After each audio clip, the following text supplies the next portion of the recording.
പന്തീരങ്കാവ് ഗാർഹിക പീഡന കേസിൽ ഒരാൾ പോലീസ് കസ്റ്റഡിയിൽ. പ്രതി രാഹുൽ പി ഗോപാലിന്റെ സുഹൃത്ത് രാജേഷിനെയാണ് പോലീസ് കസ്റ്റഡിയിലെടുത്തത്. അതേസമയം രാഹുലിന് ഇന്റർപോളിന്റെ സഹായത്തോടെ ബ്ലൂ കോർണർ നോട്ടീസ് പുറപ്പെടുവിക്കും.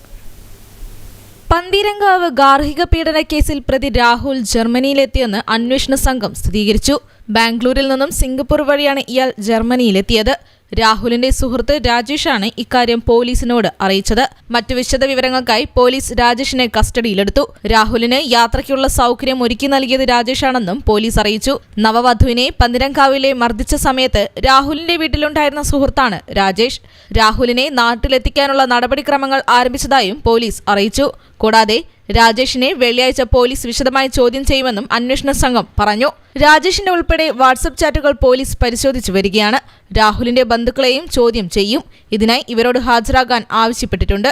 രാഹുൽ വിദേശത്തേക്ക് കടന്നെന്ന് വ്യക്തമായതോടെയാണ് ഇന്റർപോളിന്റെ സഹായത്തോടെ ബ്ലൂ കോർണർ നോട്ടീസ് പുറപ്പെടുവിച്ചത്. ജർമ്മനിയിലുണ്ടെന്ന് സ്ഥിരീകരിച്ച സ്ഥിതിക്ക് ഇനി ഇയാളെ നാട്ടിലെത്തിക്കാനുള്ള നടപടികൾക്ക് തുടക്കമിടും. അതേസമയം വ്യാഴാഴ്ച രാഹുലിന്റെ ബന്ധുക്കളുടെ മൊഴിയെടുക്കാൻ പോലീസ് വീട്ടിലെത്തിയിരുന്നെങ്കിലും വീട് പൂട്ടിയിട്ടിരിക്കുകയായിരുന്നു. പറവൂർ സ്വദേശിനിയായ നവവധുവാണ് പന്തീരങ്കാവിലെ ഭർത്തൃവീട്ടിൽ ക്രൂരപീഡനത്തിന് ഇരയായത്. സംഭവത്തിൽ അന്വേഷണം ഊർജിതമാക്കിയിരിക്കുകയാണ് പോലീസ്. News bureau, Kozhikode.